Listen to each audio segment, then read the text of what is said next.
Olá, amado irmão e amigo. Mais uma reflexão sobre discipulado, um compartilhamento. Nos últimos encontros, nós pensamos sobre questão de conceituação de discipulado e também compartilhamos algumas experiências, ouvimos alguns testemunhos. Hoje vamos ter mais um testemunho de pessoa que foi discipulada e o que isso significou para ela. E eu quero compartilhar agora um vídeo do pastor Francisco de Assis. Ele foi uma das pessoas que tivemos a alegria de discipular. Ele era membro de igreja na época, era membro da Igreja Batista do Barro Preto, e ali começamos a trabalhar juntos e compartilhamos aquilo que tínhamos aprendido do discipulado, e agora ele vai compartilhar a experiência dele. Olá, queridos amigos, irmãos e irmãs em Cristo. Eu quero compartilhar com vocês sobre um tema muito importante: evangelismo e discipulado. O Novo Testamento revela como foi o ministério de Jesus aqui na terra. Ele fez muitos milagres, curou enfermos, expulsou demônios, ressuscitou mortos. E estas foram ações sobrenaturais de Jesus. Depois que João Batista foi preso, Jesus começou a pregar: arrependam-se, pois o reino dos céus está próximo. Andando à beira do mar da Galileia, Jesus chama os primeiros discípulos: Simão, chamado Pedro, seu irmão André, e também os irmãos Tiago e João, que eram pescadores, e disse a eles: sigam-me, eu os farei pescadores de homens. Um pouco mais adiante, Jesus chamou os outros seguidores que vieram para junto dele. Então estava formado um grupo de 12 homens, e Jesus fez com eles duas coisas muito importantes, que nós podemos ler em Marcos 3,14. A primeira coisa que Jesus fez foi designá-los apóstolos. Deixariam de ser pescadores, coletor de impostos ou outra atividade que exerciam, para serem mensageiros de Jesus. A segunda coisa importante que Jesus fez com ele foi dizer que eles estivessem com Jesus, passassem a viver com Jesus. Jesus sabia que os seus apóstolos precisavam receber capacitação para dar continuidade à pregação da mensagem de salvação. O treinamento dos 12 consistia não somente em instrução em prática nas formas variadas do ministério, mas também no convívio contínuo com o próprio Jesus e comunhão íntima com ele. Vemos aqui que discipulado é, acima de tudo, relacionamento pessoal. Evangelizar e discipular é uma obrigação de todos que cremos em Jesus Cristo. Ninguém está dispensado desta missão. Na grande comissão, em Mateus 28:19, sabemos o que Jesus disse: portanto, vão e façam discípulos de todas as nações. Veja bem, os 12 apóstolos tiveram em Jesus o grande mestre, de quem eles receberam treinamento e capacitação. Cada um de nós que queremos ser evangelistas e discipuladores, da mesma forma devemos receber treinamento e capacitação. Assim, estaremos preparados para responder perguntas tais como estas. Primeiro, com quem posso compartilhar a mensagem de salvação? A segunda, o que dizer para essas pessoas? A terceira pergunta, como discipular? E, finalmente, como reproduzir discípulos? Seremos dessa forma, capacitados com ferramentas simples que poderão ajudar a abordar os não cristãos, levá-los a Cristo, discipular estes novos convertidos e equipá-los para que eles repitam o processo com outros. Assim ocorre a multiplicação de discípulos de Jesus. Quero deixar aqui com vocês o meu testemunho pessoal. Eu sou o resultado de treinamento, de evangelização e discipulado. Este é o meu ministério. Assim como os apóstolos tiveram Jesus como mestre, o pastor Joselito foi este que me ensinou os conteúdos essenciais do ministério. Nesta mensagem, deixo um desafio para vocês. Sejam evangelistas e discipuladores, mas busquem treinamento e recebam capacitação, assim como os apóstolos de Jesus receberam. Dessa forma, você será grandemente abençoado e será um instrumento nas mãos de Deus. Que Deus lhe abençoe. Amém. Glórias a Deus. Obrigado, pastor Assis. Naquele tempo, ele era apenas membro da igreja, mas o discipulado impulsionou tanto e Deus fez tanta coisa na vida dele, que hoje ele é um pastor e serve no Ministério Batista. Esteve recentemente nos Estados Unidos, ele com a irmã Márcia, a esposa dele, e agora eles estão se preparando para Portugal. O pastor Assis, ele foi uma das pessoas assim, que pegaram muito bem o discipulado, inclusive tornando-se um discipulador e um treinador de discipuladores. A irmã Márcia, esposa dele, também, ela fez discipulado na própria escola, onde ela lecionava. Ela levou aquela classe toda de meninos, aqueles meninos a serem discipulados. Foi muito lindo um dia em que ela pega aqueles meninos e os leva na igreja do Barro Preto, como testemunho assim, do trabalho que tinha sido feito e dos resultados que ela havia obtido. E ela compartilhou comigo que um daqueles meninos estava, inclusive, já ministrando para a classe onde eles estudavam.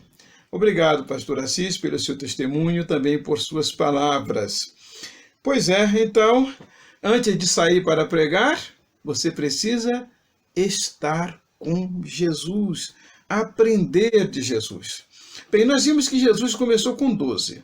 Aí vem o ponto seguinte, que após a ascensão de Jesus, a quanto foi elevado o número de discípulos? Atos capítulo 1, versículo 15, a 120.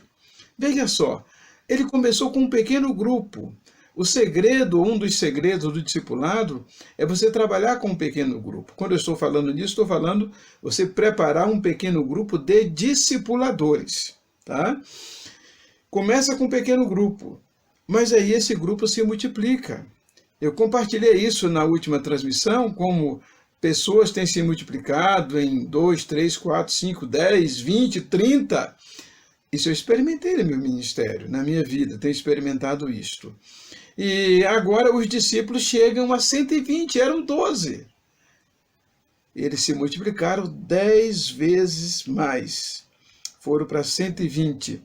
Então Jesus não começou com uma multidão, mas seus discípulos deveriam se multiplicar. E aí acontece que eles chegam a 120. A próxima pergunta é a seguinte, está em Atos 2,41, a nossa pergunta é baseada neste versículo.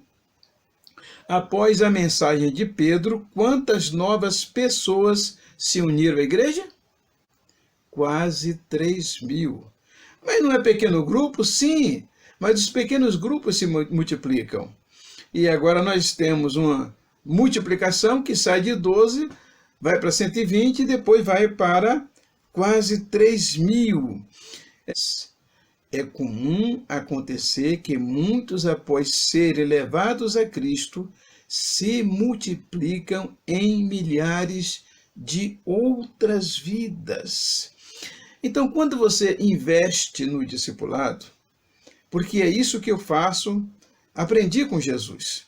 O que Jesus faz? Ele escolhe 12 homens e investe neles. E investe durante 3 anos.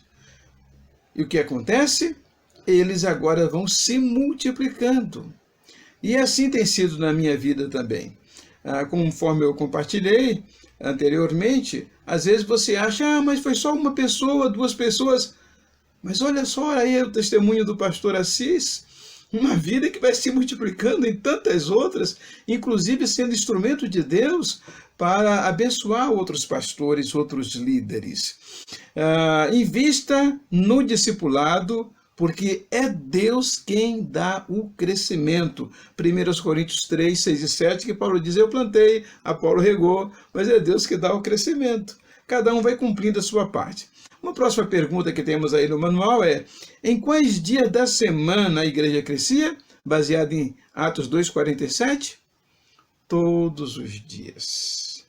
Eu sempre pergunto nesse ponto, quais são os dias que nossas igrejas costumam crescer? Quando crescem, não é? Não é na segunda, na terça, na quarta, na quinta? Aí nós ficamos esperando o quê? Chegar o domingo. E que hora de domingo? À noite. E que hora da noite? Após a mensagem. Isso quando há apelo, quando não há uma atividade especial, que, não é? As pessoas não têm a oportunidade de manifestar a sua decisão. Mas a igreja primitiva não crescia só no domingo. Ela crescia todos os dias. Quando você tem discipuladores na igreja, durante a semana, eles estão se relacionando, eles estão tentando alcançar outras pessoas para levá-las a Cristo, e ele, após levar essas pessoas a Cristo, ele discipula, essas pessoas discipulam esses novos convertidos. E assim a igreja cresce todos os dias. A igreja não esperava até domingo, no culto da noite, no final do sermão do pregador, para alguém ser salvo. Havia um crescimento diário. Próxima pergunta é baseada em Atos 4:4. O discipulado resultou na formação de um grupo de quantos homens?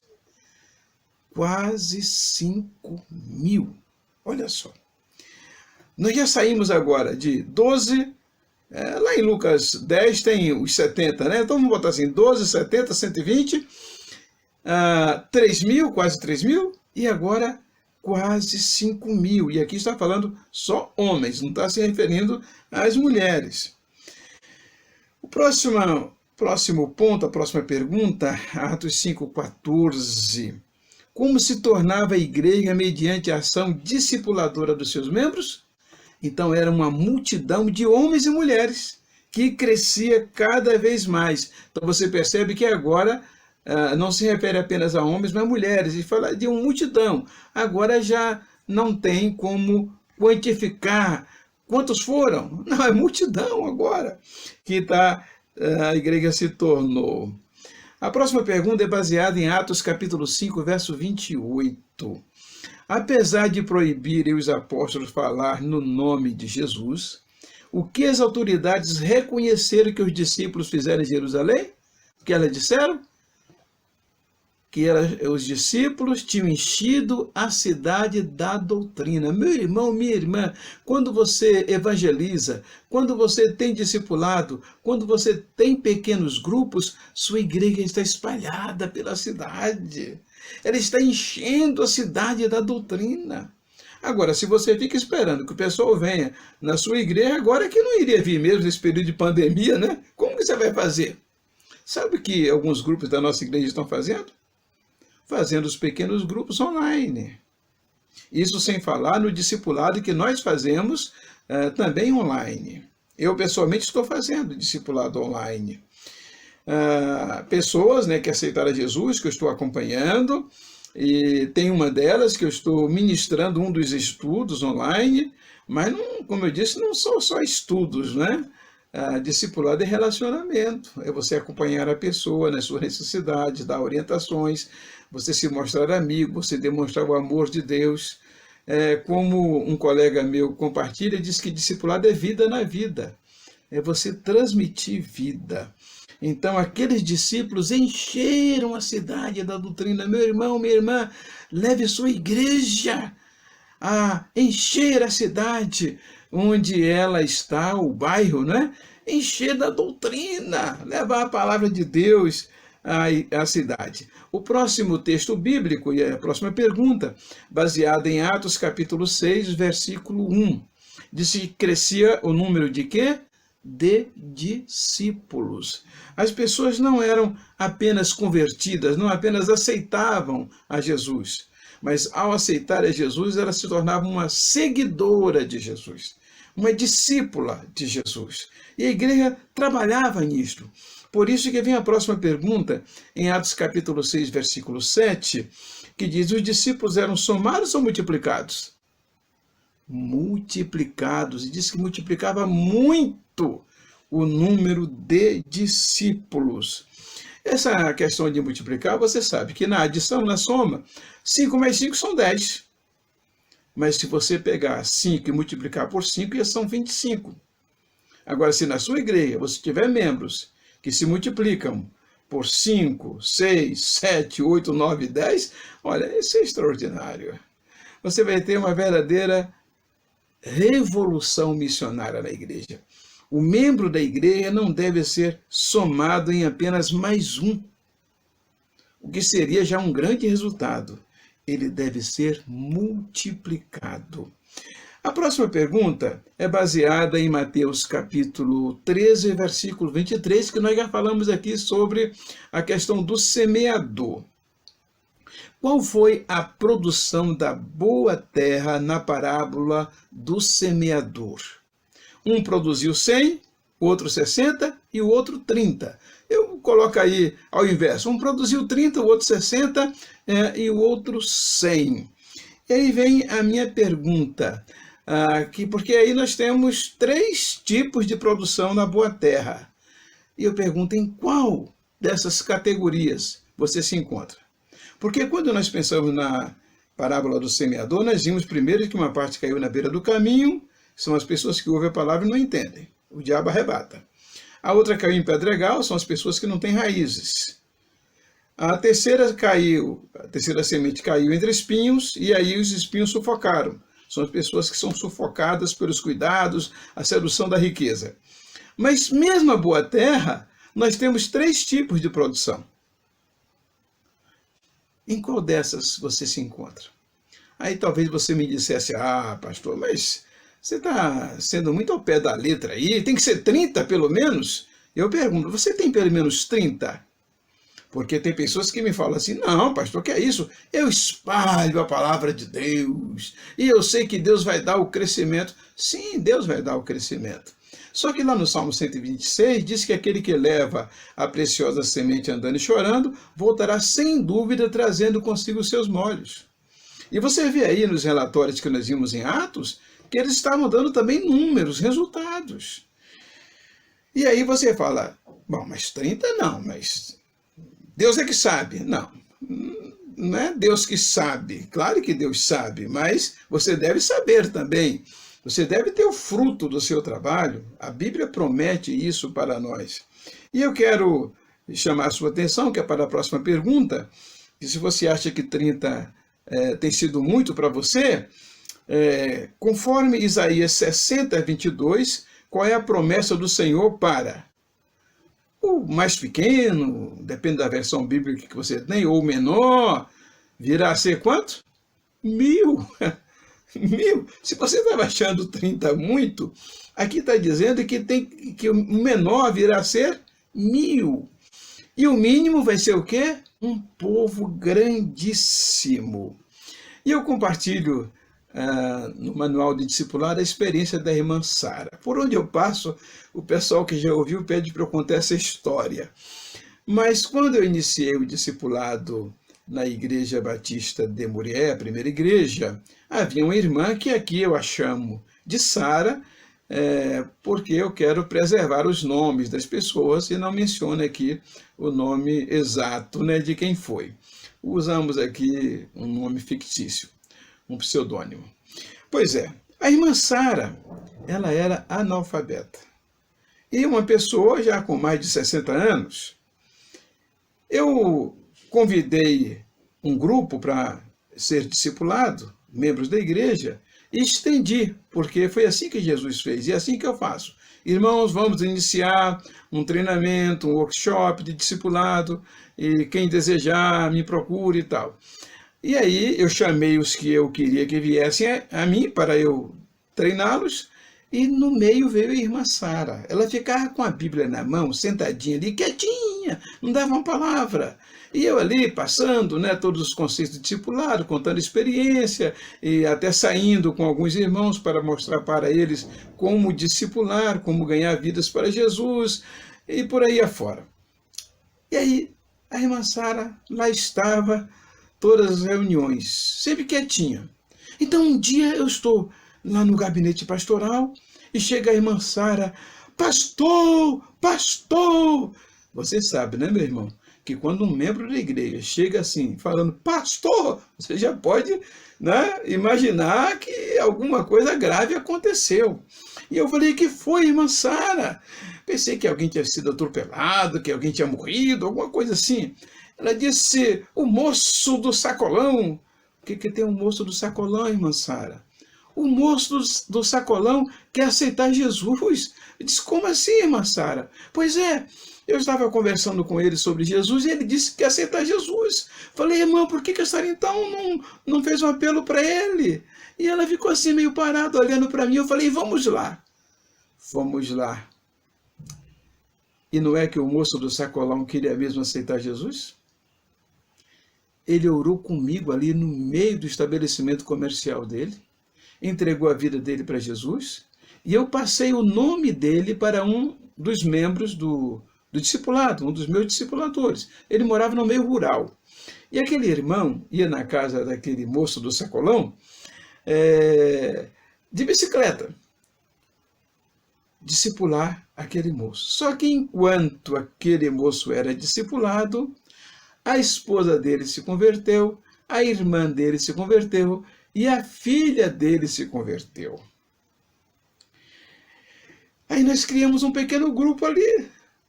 Aquele irmão foi batizado e ele foi treinado e ele agora se tornou, o moço do sacolão, se tornou o líder daquele pequeno grupo. Veja só, que bênção! A esposa daquele moço do sacolão, houve um período que ela estava discipulando 5 pessoas de uma vez. Na casa da irmã Sara, havia um pequeno, que não era pequeno, era grande, grupo. A irmã Sara, no dia da reunião, ela saía pelas casas, dizendo: olha, hoje vai ter célula na minha casa. Venham, vamos orar juntos, vamos estudar a Bíblia juntos. Ela só fazia isso. E oferecia a casa dela, porque ela não tinha condição de ministrar. Mas a casa dela, ó, enchia. E muitas pessoas foram ganhas para Cristo, foram batizadas e foram discipuladas. Quem ganhou todas essas pessoas? Pois é, a irmã Sara, porque eu me esqueci de dizer que ela era bem baixinha. Então, o mais pequeno, o menor virá a ser 1000. Ok, a próxima pergunta está em Atos capítulo 8, versículo 4. Por quais lugares os discípulos anunciaram a palavra? Por toda parte. Nós temos ensinado que a igreja não pode ficar restrita a um local. Tem gente que só gosta de evangelizar em comunidade. Ótimo, meu irmão, a comunidade realmente precisa. Mas também a comunidade dos ricos, a comunidade acadêmica, a comunidade, vamos dizer aqui, profissional, médicos, advogados, engenheiros. É muito importante você entender que Deus tem uma proposta, um plano para cada pessoa. Jesus evangelizou os pobres, mas ele evangelizou Mateus, que era rico, ele evangelizou Zaqueu, que era rico, ele evangelizou Nicodemos, que era rico, e disse que Marta, Maria e Lázaro também não eram pessoas pobres. O que eu quero dizer com isso? Que a mensagem de Deus é para todos. Tanto pobres quanto ricos são pecadores. Todos precisam de Jesus. E eles foram por toda parte. No discipulado acontece a expansão da igreja por toda parte. Casas, apartamentos, condomínios fechados, comunidades pobres, os becos, meio rural. Eu tive uma experiência quando eu estava na Igreja Batista de Itaúna, apenas como membro de Itaúna, na Bahia. Numa quinta-feira, dia de culto de oração, havia um senhor muito simples, sentado quase no último banco lá da igreja. E eu fui lá e perguntei o nome dele, e ele me disse o nome dele. E eu falei: o senhor é crente? Ele disse: não, irmão, eu leio a Bíblia, eu moro na roça. Eu leio a Bíblia, leio a Bíblia para meus parentes, meus amigos. Eu falei, que coisa maravilhosa, irmão, onde é que o senhor mora? Ele disse, eu moro lá no Marcela, lá no Pati. Aí eu marquei o dia de ir na casa dele. Olha, só podia ir montado em animal. Eu fui montado, arrumei um animal, fui montado. Eu não me lembro exatamente quantos quilômetros são, mas são mais de 20 quilômetros. E então, quando eu cheguei lá, meu irmão, minha irmã, olha, não era a casa que estava cheia, não. A frente da casa, que nós chamamos de terreiro, a frente da casa dele, lá na Bahia, estava coalhada de gente. E eu preguei ali, eu falei de Jesus ali. Naquele dia, 15 pessoas entregaram a vida para Jesus. Aí ele disse assim, irmão, tem uma pessoa que mora aqui a uns quilômetros, 3, 4 quilômetros, que essa pessoa disse que foi membro de igreja, que hoje não é mais, que a esposa dele ainda é, mas eles não vão mais em igreja nenhuma.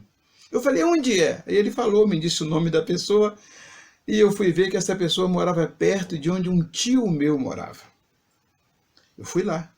Cheguei lá já escurecendo. E aí, aquele senhor tinha um irmão, eu mandei chamá-lo. E aí, aquelas duas famílias se reuniram ali. E eu usei uma palavra assim, meio dura com eles, né? Naquele tempo eu era menos jovem do que o que eu sou agora, né? Eu estava aí com 20, 21 anos naquela época. Então, eu disse para ele, olha, meu irmão, a Bíblia diz que a pessoa que ouve a palavra de Deus e abandona a igreja é como o cachorro que volta ao vômito e como a porca lavada que volta ao despojadouro de lama. Claro que eu não falo mais isso hoje para as pessoas, né? Mas naquele tempo era o que eu conseguia falar, então eu ia aí levando a palavra conforme o meu entendimento. Olha, naquele dia, naquela noite, 6 pessoas a mais resolveram entregar suas vidas a Jesus.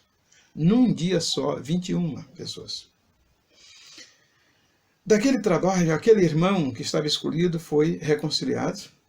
A esposa dele pediu carta de transferência, porque a igreja dele era em outra cidade, em Ubatã, na Bahia, pediu carta de transferência, e daquele trabalho, naquela região, agregaram-se à igreja 42 pessoas, meu irmão! Foi daquela região e de uma outra, que eu trabalhava também. 42 pessoas. No dia do primeiro batismo daquele grupo, foram batizadas 13 pessoas. O primeiro batismo, 13 pessoas. E até hoje, vocês precisam de ver, lá existem 3 congregações. Eu fiquei muito feliz um dia que eu fui lá ao Pati e que vi aqueles irmãos agora com guitarra, entendeu? Com caixa de som. Falei, meu Deus, que coisa extraordinária. Agora com carro, moto, né? Porque melhoraram as estradas lá. E a gente reuniu aquele grupo, foi muito gostoso rever aqueles irmãos e o fruto. Sabe aquele meu tio? Ele com toda a família dele, eles se converteram. Parece-me que só um agora que ainda não é membro da igreja, mas os outros, envolvidos com o reino, na própria fazenda do meu tio, hoje tem uma congregação na própria fazenda dele lá.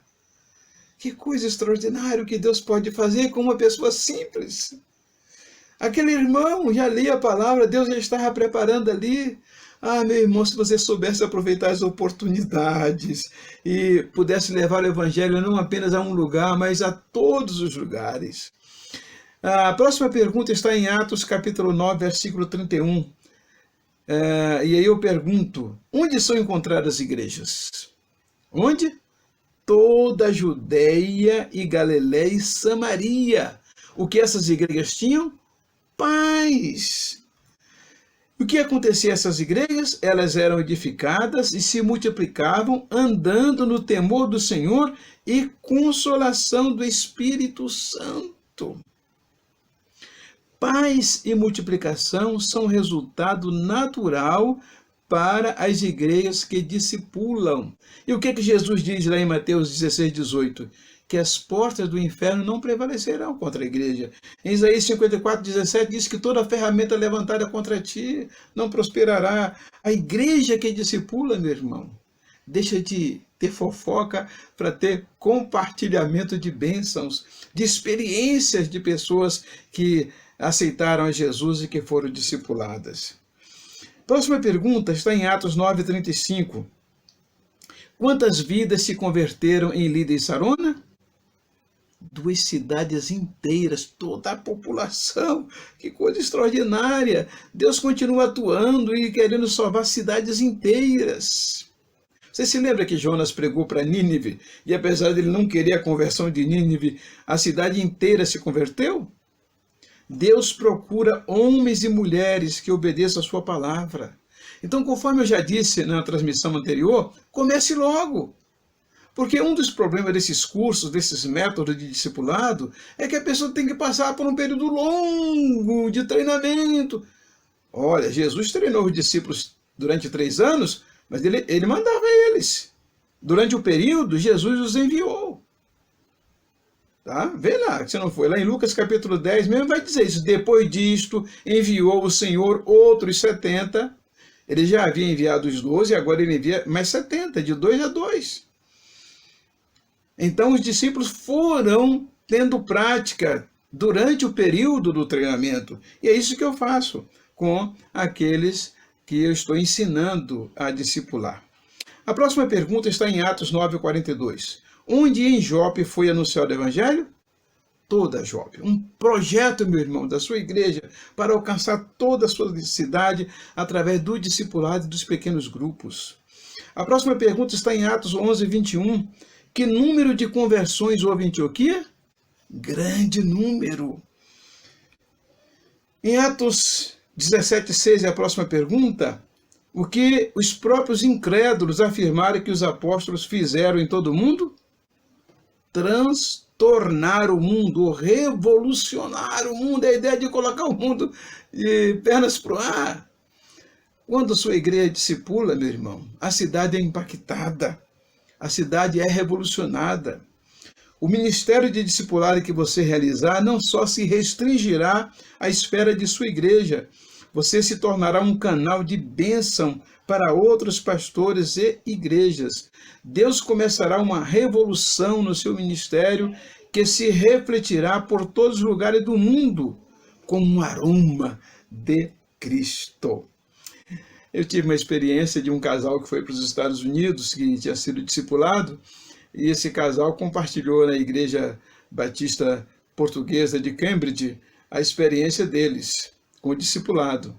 E aí os irmãos lá ficaram interessados e terminaram lendo o manual do discipulado, e eles quiseram me conhecer e me convidaram para eu ministrar um workshop lá para um pool de igrejas, né? Então, eles chamaram diversas igrejas e me convidaram, eu fui lá. Sabe quem estava lá? Uma das filhas daquele homem lá do Pati, que eu preguei aquela mensagem meio dura para eles lá, estava lá naquele dia, depois de anos de experiência ministerial. Quando eu comecei o workshop naquele dia, eu falei, irmãos, eu tenho aqui uma novidade muito grande para vocês, porque às vezes a pessoa fala, mas não pode comprovar. Mas eu tenho aqui uma pessoa que foi alvo, que foi alcançada através desse ministério. E ela está aqui agora nos Estados Unidos.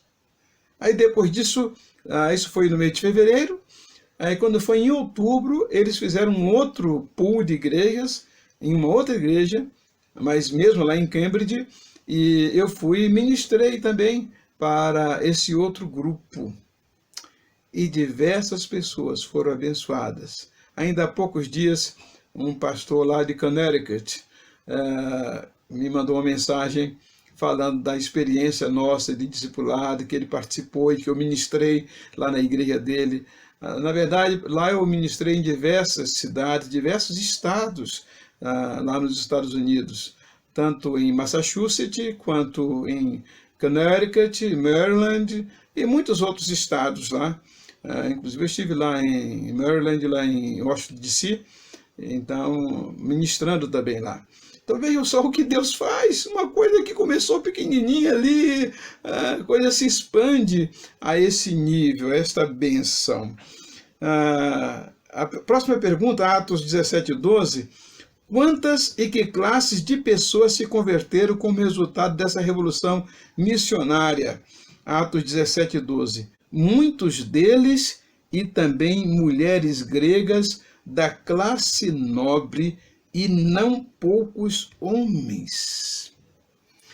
Quando eu comecei o ministério de discipulado em Muriaé, havia uma irmã que ela era professora na cidade e havia uma diaconisa. Ela era membro, essa minha irmã que eu falei, a diaconisa, claro, também membro, né?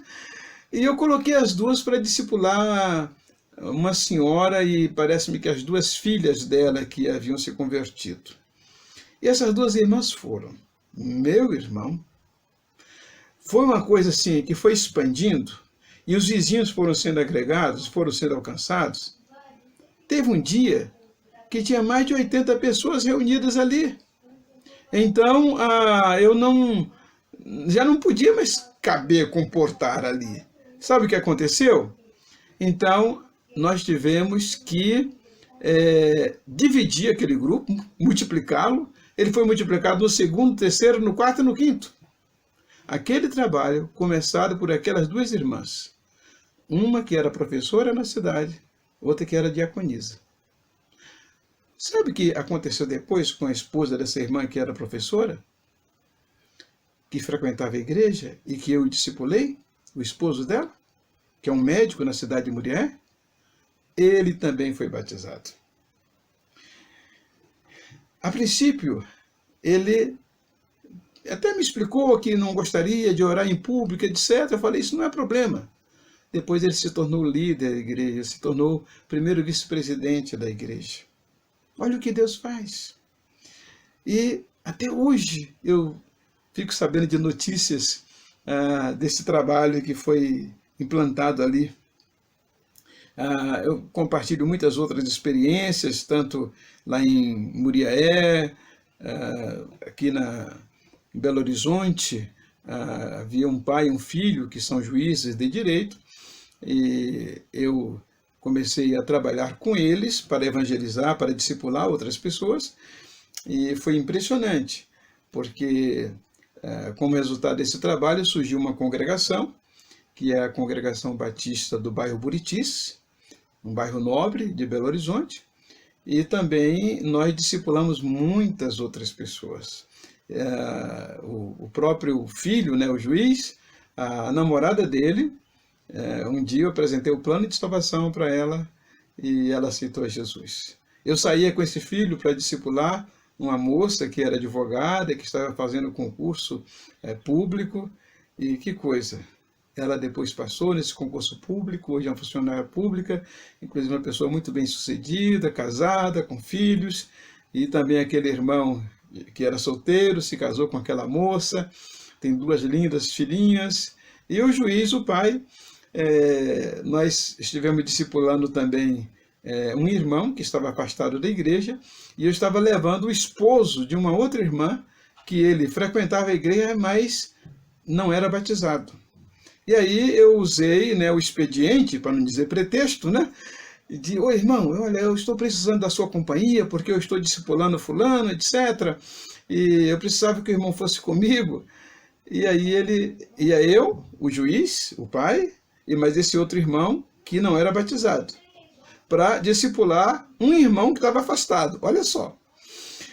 Resultado, aquele irmão que não era batizado, já tinha mais de 40 anos que frequentava a igreja, o pessoal pensava que ele era membro da igreja. Um dia ele me comunicou, foi muito legal o dia que ele falou, pastor, eu decidi me batizar, que alegria, que benção. E aquele irmão que era afastado da igreja, depois que eu deixei o ministério lá no Barro Preto, eu soube da notícia que ele tinha se reconciliado. Que benção! Olha quantos frutos vão se multiplicando.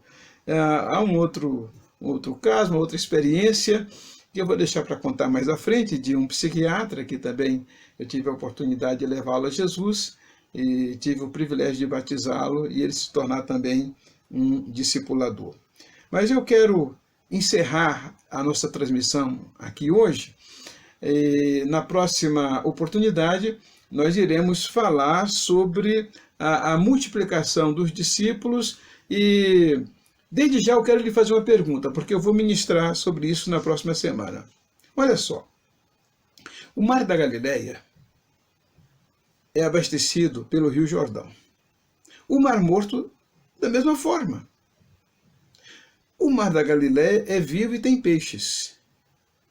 O Mar Morto, que está dizendo, é morto. Não tem peixe, não tem plantas. O Mar da Galileia tem. Por que será, hein? Mas isso nós vamos falar no nosso próximo encontro, na nossa próxima transmissão. Ok? Deus abençoe e até o próximo encontro.